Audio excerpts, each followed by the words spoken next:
realmente aspirar a una serenidad de vida que estaba lejos así de los cuestionamientos, de los sufrimientos. Y sin embargo, también dentro de la corriente sapiencial hay una corriente crítica que nos ayuda también de un modo muy así claro, de un modo así también asombroso, para decir, también los antiguos, también en el mundo bíblico, no se evitó justamente en este camino de buscar un sentido a las cosas y a las vivencias de los hombres, las otras realidades, ¿no? Que son muchas veces, como lo representa el libro de Coelet, que tiene del Eclesiastés, ¿no? Que tiene justamente una reflexión sapiencial y que es alabado justamente por ser un gran sabio en la antigüedad. Sin embargo, pone en cuestión todas las afirmaciones de estos otros libros, ¿no? Proverbios, sobre todo, eclesiásticos.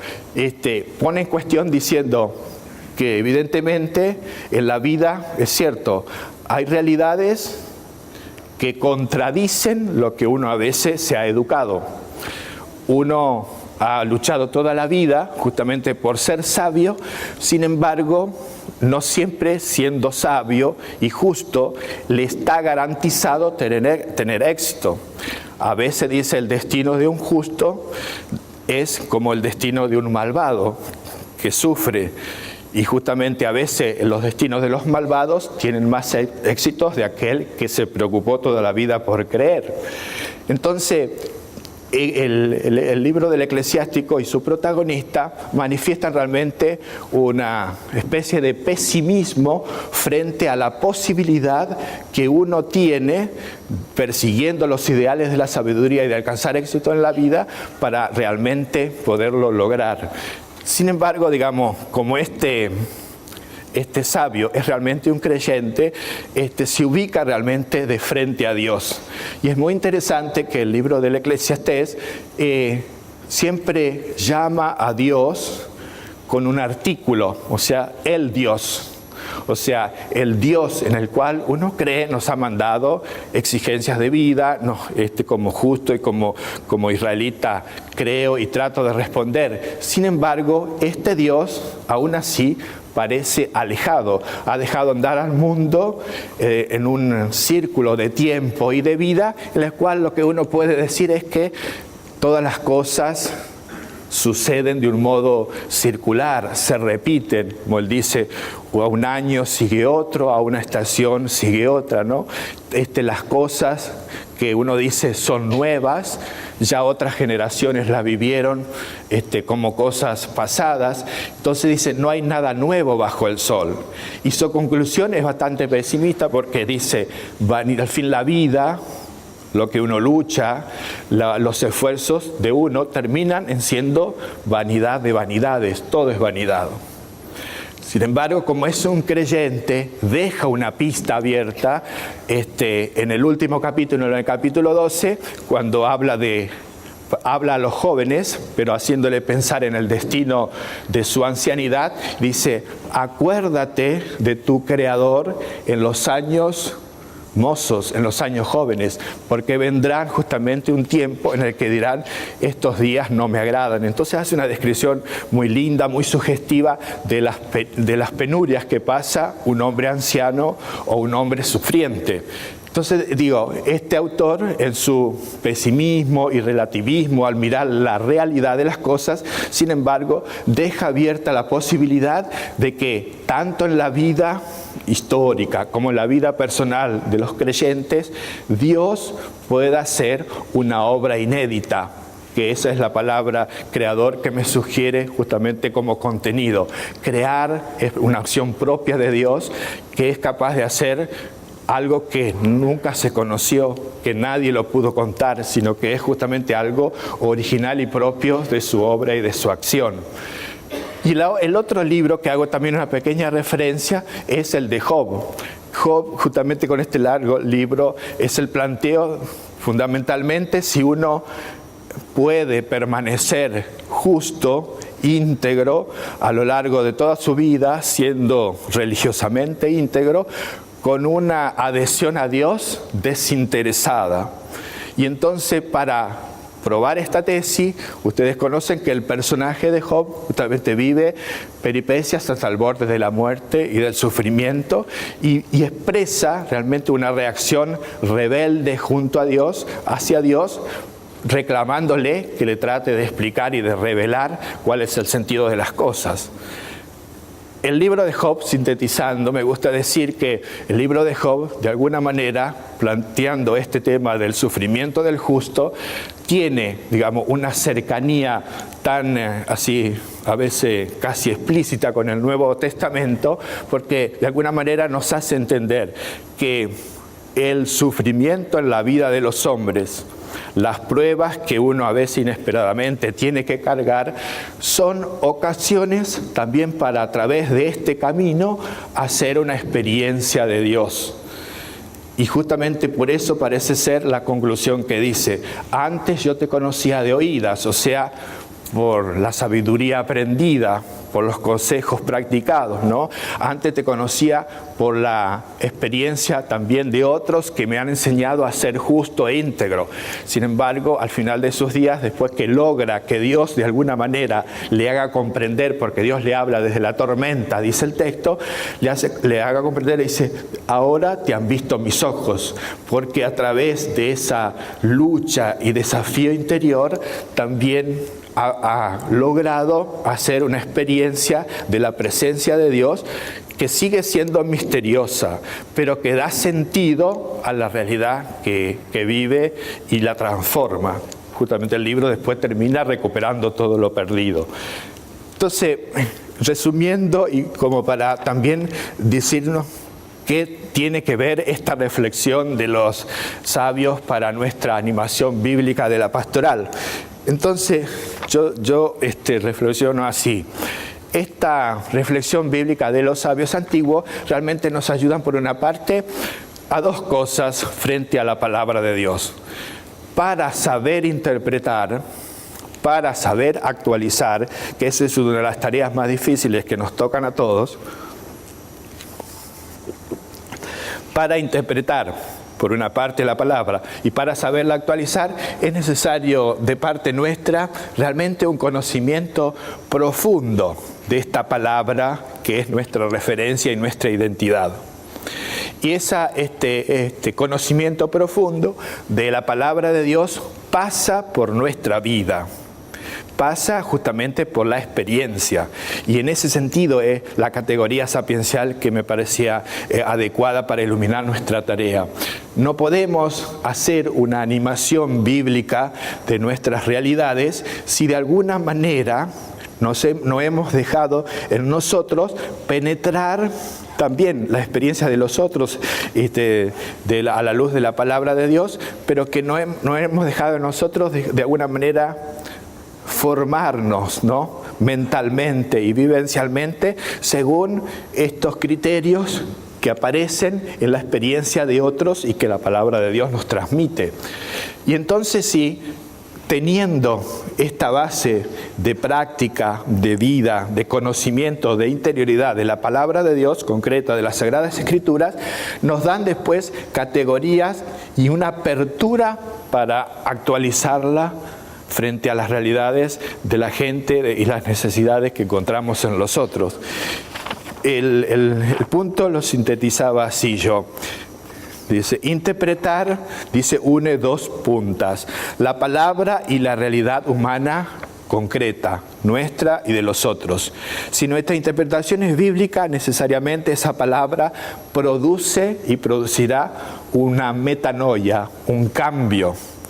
Pero no un cambio en los otros, un cambio en nosotros. El Dios revelado no se deja abarcar por nuestra inteligencia. De alguna manera implica también que nuestra inteligencia, nuestro acercamiento hacia la realidad de Dios, de los otros y del mundo, debe ser purificada. Yo ponía también, de alguna manera, crucificada por la palabra que recibimos, para dejar y ayudarnos a comprender una lógica divina que existe también en la acción y en la vida de los hombres. Una lógica, la lógica de Dios, que muchas veces produce gozo, asombro, y otras veces purifica nuestro modo de conocerlo y de entender su acción. Es una lógica que nos abre al misterio de Dios y nos confronta con nosotros mismos. Con los sabios de Israel podemos entender que interpretar la palabra presupone el conocimiento, la meditación y la asimilación de esa misma palabra, de modo que la Sagrada Escritura llegue a ser, con su conocimiento y con el contenido, como vamos comprendiendo, como meditamos también esta mañana, ¿no? Toda esta asimilación de la palabra de Dios debería ayudarnos a tener en nuestra vida, a través de ella, una categoría, un paradigma, una forma mentis, una forma mental de mirar la realidad con esta luz que recibimos de ahí. Entonces, respondiéndonos a esta primera exigencia que dice Aparecida, que la animación bíblica de esta pastoral nos tiene que ayudar a encaminarnos como discípulos que saben interpretar la palabra y que ayudan a interpretar la palabra de Dios. Este campo sapiencial nos da también un ejemplo explícito de cómo intentarlo y de cómo hacerlo. Y de alguna manera de no tener miedo a los desafíos, que los desafíos de nuestra vida, de nuestra historia, lo que hacen es provocar, desentrañar nuevas luces de esa única palabra que tiene un contenido infinito porque es palabra de Dios. Primer punto, no sé si están cansados. Sí. ¿Podemos cortar o alguna canción? ¿Sigo nomás?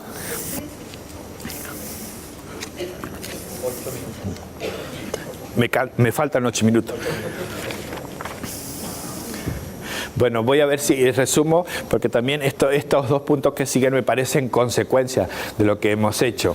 El segundo punto que nos habla Aparecida dice: somos discípulos, maestros de comunión, servidores de la comunión.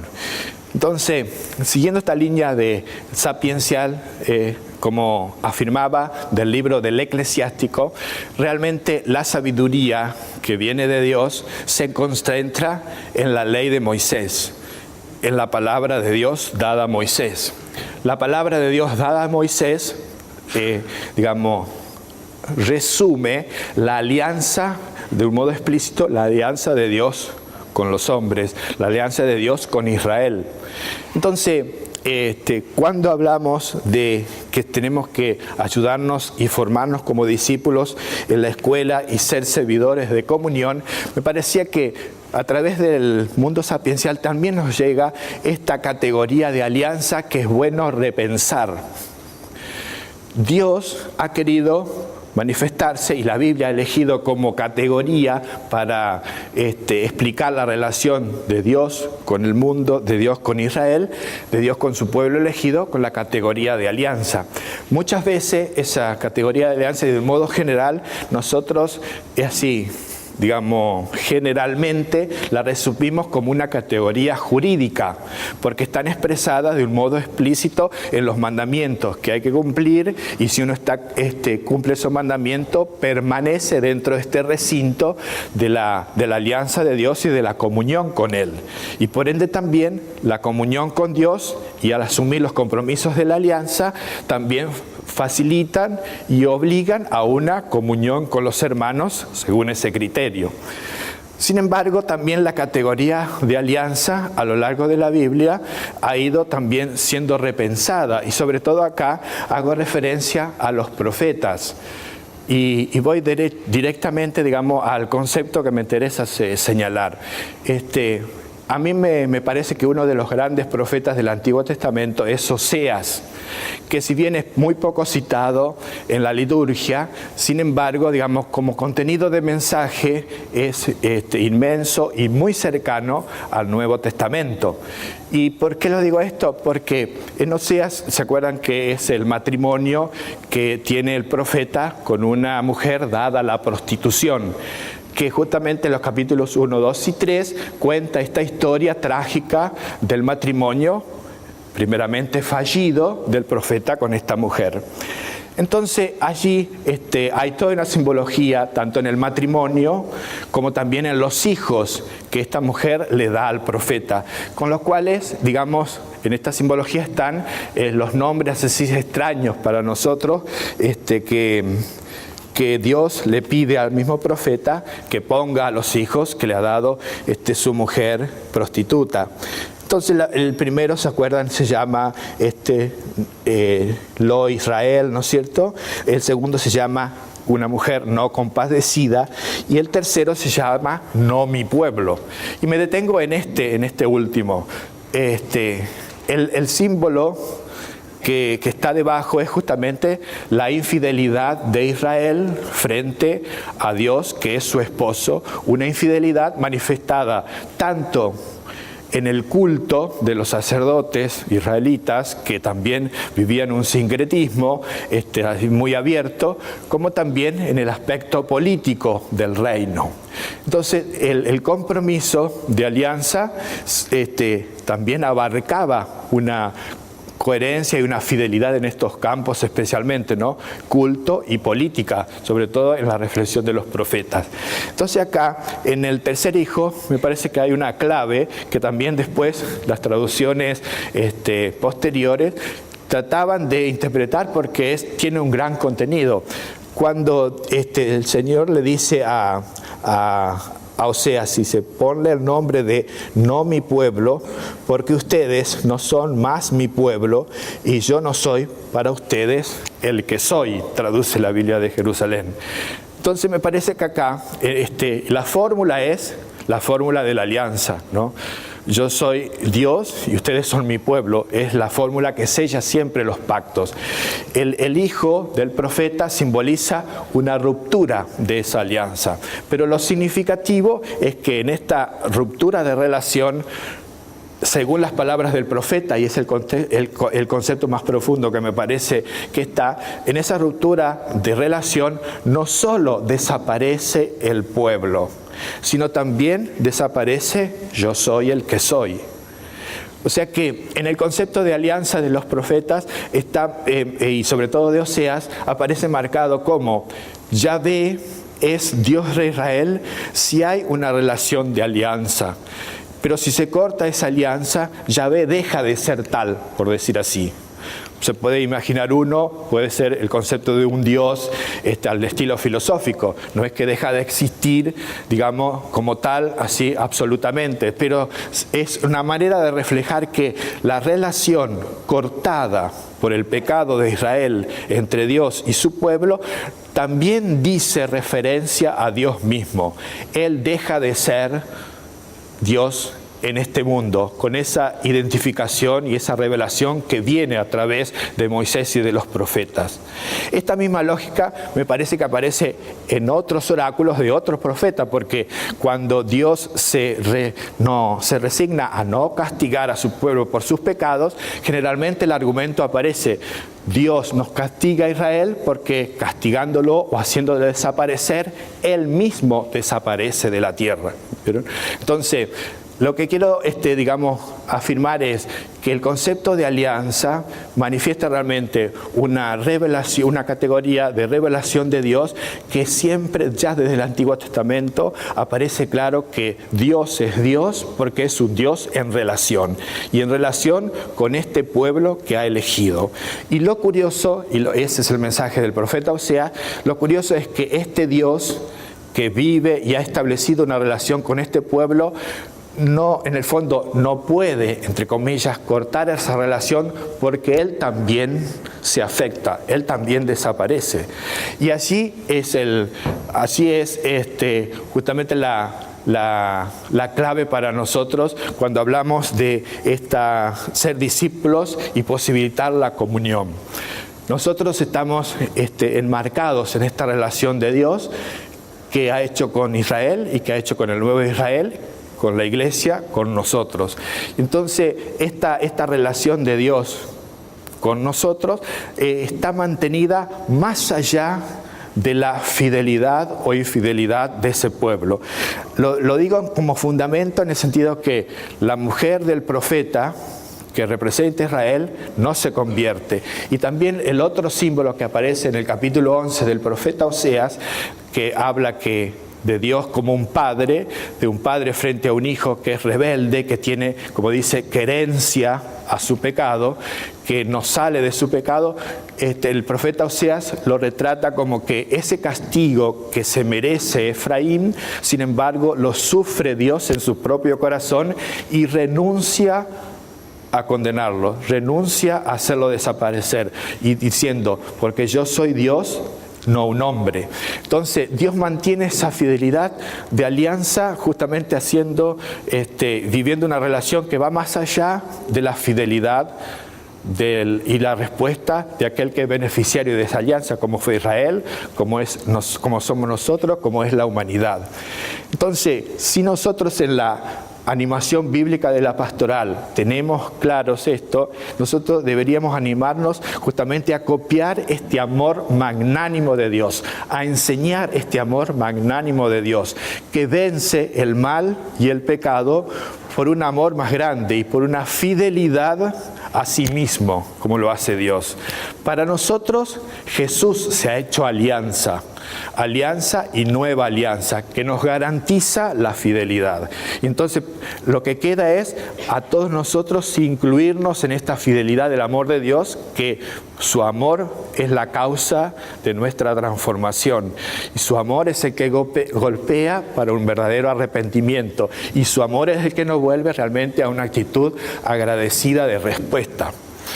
Y por último, el último párrafo, con eso concluyo, decíamos, la animación bíblica de la pastoral nos tiene que ayudar a nosotros a redescubrir la misión.